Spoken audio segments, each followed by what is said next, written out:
Hey guys, it's Ben the Coin Geek at Old Pueblo Coin. Thanks for watching. Just so you know, we do happen to have a website as well that you can check out. The links are in the show notes where we do actually sell some items. All right, enough of that. Let's get on to the jibber jabber about silver and gold really, but mostly silver. I just want to talk about things from my perspective, and you all can throw stones and arrows, but just understand. I hope you just kind of listen to what I'm telling you because I'm just going to give you facts and you guys can decide for yourselves what your emotions are. So the silver backlog is finally over. This is my comment, and this is something that since 2020 we're 2020. It's almost 3 years long. I've never seen anything like this. All right. So back in March of 2020, the backlog began. And we're in February right now, so we're not quite a full 3 years, but the backlog is finally loosened up a little bit.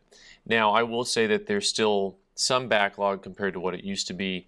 The market's not quite the same. It's not quite as easy, but in general, it's become a lot easier to get silver. And so here's the thing, right? I mean, a lot of people are trying to prognosticate the price points on things. For those of you who watch the show, here you know that I don't really try to predict the price of gold or silver.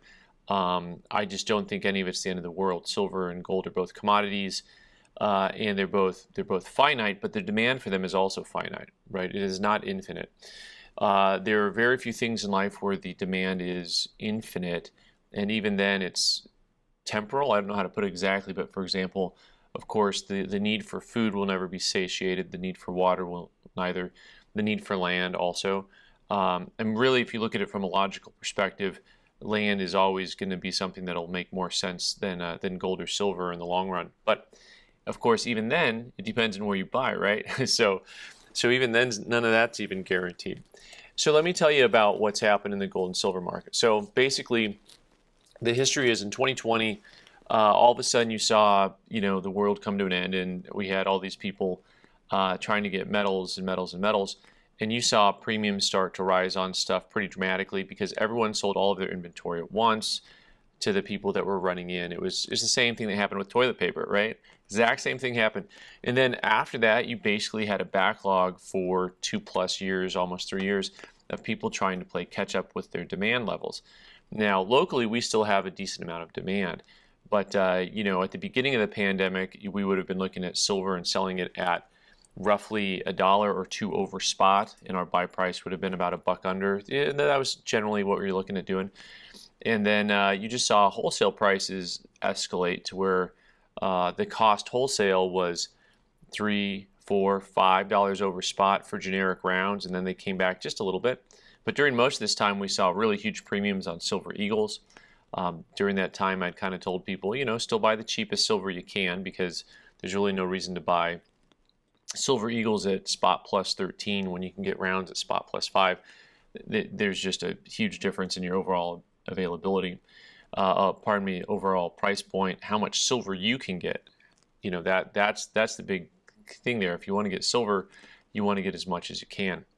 So we're at the beginning of February right now, and back in mid-November, so just like 2.5 months ago, wholesale costs on silver from major wholesalers were spot plus 4. I actually pulled one up. It was spot plus 385 from the middle of November. That same company, about 2.5 weeks later into the first week of December, was spot plus 250.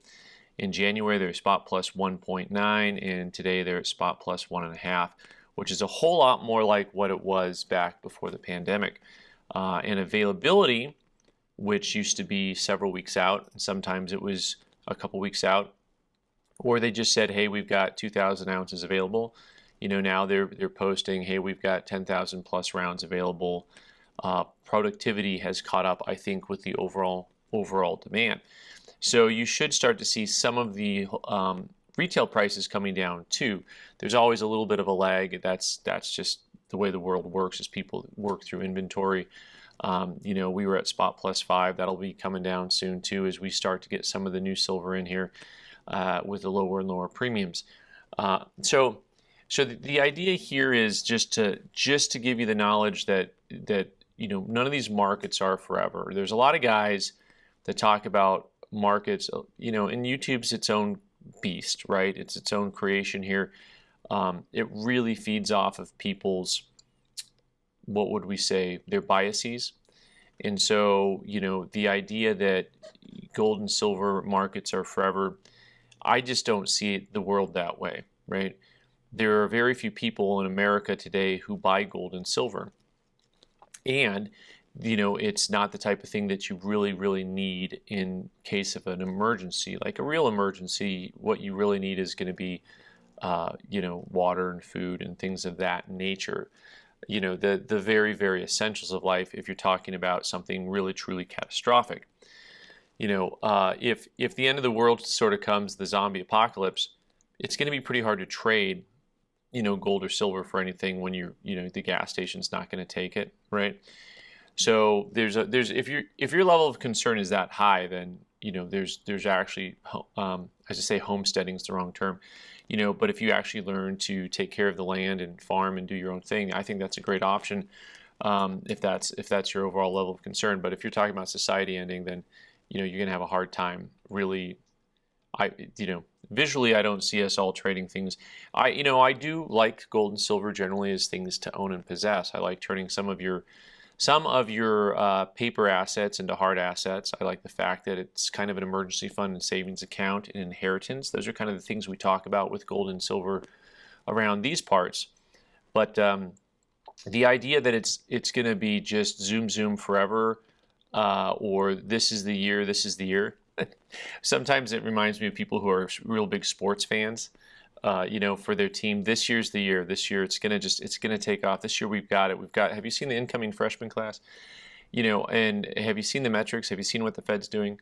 You know, and maybe I'm too young to say this to you guys, but you know, I have been doing this 25 years, and it's hard for me to see it any other way because all I hear is the same beating drums of panic, and I don't think that it really makes a lot of sense to put all of your money into one area. And of course, most of you don't. I'm speaking about the extremes that are out there. But the extremes get the clicks, right? I mean, the extremes really get the clicks. When you look at the YouTube, you know, you get the people that are, the more extreme they are, the more clicks they get with every video. And so they don't like hearing a calm voice talk about the fact that, you know, there is supply and there is demand. And at the end of the day, supply is finite. And demand is finite for almost anything you have. And the way those two things counterbalance each other are real. Those things are not controlled. Like I can't, when you look at the entire market and see people pulling back their bid prices all at the same time, it's not because it's controlled. It's because the demand has dropped or the demand has been satiated, is maybe even a better way to put it, right? Those are real things that actually happen. Now, you and I can't see that invisible hand at work, but you know, it's just something that happens kind of naturally. And trust me, there's plenty of things that happen naturally with supply and demand that I don't like, but I don't control them. And I just, you know, sometimes in life you have to accept the hand that you've been dealt, so to speak. So the good news is, to me, the good news is what should be a more stable market. Now, of course, in a couple months, this can all change again if you get enough people panicked again over the world around them. But, you know, hopefully what I consider to be a better thing for all of us is to have a very slow, steady, stable bullion market with nice, easy, low premiums that are predictable, where you don't have to call months in advance to get bullion, where you don't have to seek it out, where it's available. I prefer peace over war and anxiety, and so I like markets that are a little bit more stable. So hopefully we're going to be in that cycle for a little while. I could be completely wrong, but then again, what's new? All right, guys, thanks so much for watching. I'm Ben the Coin Geek. You can subscribe by clicking on the owl button in the corner and watch more videos on the right side of the screen. Thanks.